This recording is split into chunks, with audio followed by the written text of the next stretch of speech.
नाज़रीन किराम अस्सलामु अलैकुम वरहमतुल्लाहि वबरकातुहू। इस्तकबाल है आपका निदाए मदारिस यूट्यूब चैनल में। दोस्तों, हमारे चैनल पर आप नए हैं तो हमारे चैनल को सब्सक्राइब कर लें और नोटिफिकेशन के लिए बेल आइकन ज़रूर दबाएं। जी हाँ नाज़रीन किराम, मैं फिर हाज़िर हुआ हूँ एक ऐसी ख़बर लेकर जिसका ताल्लुक़ महाराष्ट्र के IPS अफसर अब्दुल रहमान से है। आइए नाज़रीन जानते हैं कि उन्होंने क्या कुछ कहा मौजूदा CAA, NRC और NPR को लेकर।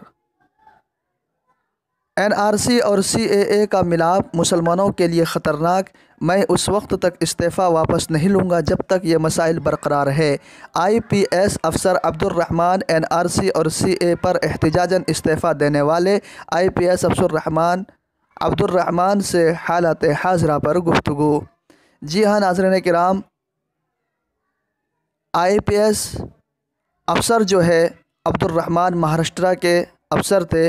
उन्होंने मुंबई उर्दू न्यूज़ के दफ्तर में हालात हाज़िरा पर गुफ्तगू करते हुए कहा कि 1997 के डर के IPS अफसर अब्दुल रहमान महाराष्ट्र के साबिक़ inspector general of police IPS Abdul Rahman ने अपने इस्तीफ़े की वजूहात पर रोशनी डालते हुए बताया कि मेरा इस्तीफ़ानामा 2 सफ़हात पर मुश्तमिल है।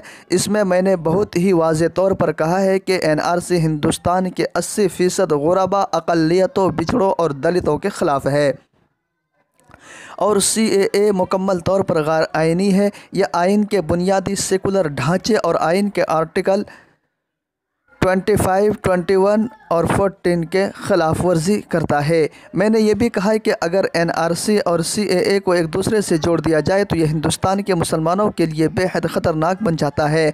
NRC से ये होगा कि बाहर से आए हुए गैर मुस्लिमों को तो किसी तरह से हिंदुस्तानी शहरियत मिल जाएगी, मगर जो मुसलमान NRC के तहत आएंगे उन्हें तो डिटेंशन कैंपों में भेज दिया जाएगा।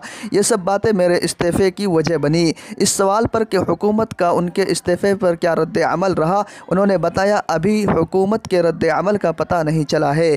मुझे ये तक नहीं पता कि मेरा इस्तीफ़ा कबूल हुआ है या नहीं, लेकिन अभी रियासती हुकूमत के अक़लियती उमूर के वज़ीर नवाब मलिक ने मुझे बुलाकर मुलाज़िमत पर वापस लौटने की पेशकश की है। उन्होंने अवामी सतह पर यह बात कही कि मैं मुलाज़िमत पर वापस आऊँगा और वक्फ़ बोर्ड के CAO के तौर पर काम करूँगा। नवाब मलिक वक्फ़ मामलात के वज़ीर है। वह चाहते हैं कि वक्फ़ अमलाक की लूट पाट पर रोक लगे और इसका मुसलमानों की तालीमी, माशी और समाजी हालात के सुधार के लिए इस्तेमाल हो। अभी मैंने इन्हें ना ही तो ना कहा है और ना ही हाँ। इसकी वजह यह है कि मैंने मसाइल की बुनियाद पर इस्तीफ़ा दिया और जब तक वह मसाइल बरकरार रहते हैं मैं अपना इस्तीफ़ा वापस नहीं ले सकता। इस्तीफ़ा देने की ज़रूरत से मुताल्लिक़ एक सवाल के जवाब में उन्होंने बताया कि मुल्क का आइन अगर धोखे में हो और अगर पूरी कौम को धोखा हो और एक गैर आइनी कानून बनाया जा रहा हो तो मुल्क का शहरी होने के नाते ज़मीर जागेगा। हम मुलाजिम हो सकते हैं मगर ज़मीर फरोश नहीं। मैंने ज़मीर बेचा नहीं है, लिहाजा इस्तीफ़ा देना मेरे लिए ज़रूरी था।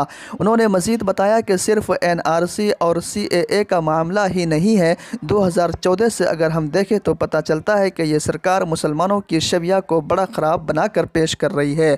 तलाक़ सलासा का मामला ले लें, कश्मीर से आर्टिकल 370 ख़त्म करने की बात ले लें, मॉब लिंचिंग ले लें, इतनी बड़ी तादाद में लोग मॉब लिंचिंग में मारे गए। सुप्रीम कोर्ट ने इस पर कानून बनाने तक की हिदायत दी मगर आज तक इस पर कोई कानून नहीं बना।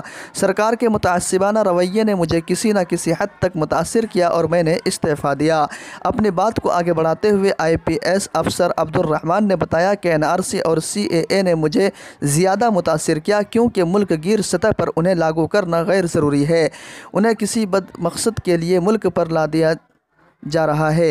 अगर इस मुल्क में लोग गैर कानूनी तौर पर बैरून ममालिक से आते हैं तो सरहद पर BSF से समुंदर में कोस्ट गार्ड और नेवी है, वो पकड़ें और अगर कोई बचकर दाखिल हो जाता है तो पुलिस पकड़कर इन्हें वापस भेज दे।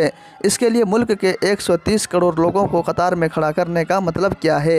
CAA तो मुकम्मल गैर आइनी है और इन दोनों का मिलाप मुल्क के लिए बहुत बड़ा ख़तरा है। लोग इस ख़तरे को भांप चुके हैं, इसलिए हिंदू, मुस्लिम, सिख, ईसाई, दलित और गरीब सब مل کر سڑکوں پر اتر رہے ہیں۔ سرکار کو چاہیے کہ مذاکرات کرے، وہ مذاکرات نہیں کر رہی ہے۔ اب عدالت سے امید باقی ہے، چونکہ 15، 21، 25 وغیرہ بنیادی حقوق کے آرٹیکل ہے اور CAA ان کی خلاف ورزی ہے۔ اس لیے امید ہے کہ سپریم کورٹ اسے ختم کرے گا اور ملک کی ریاستیں اسے روکے گی۔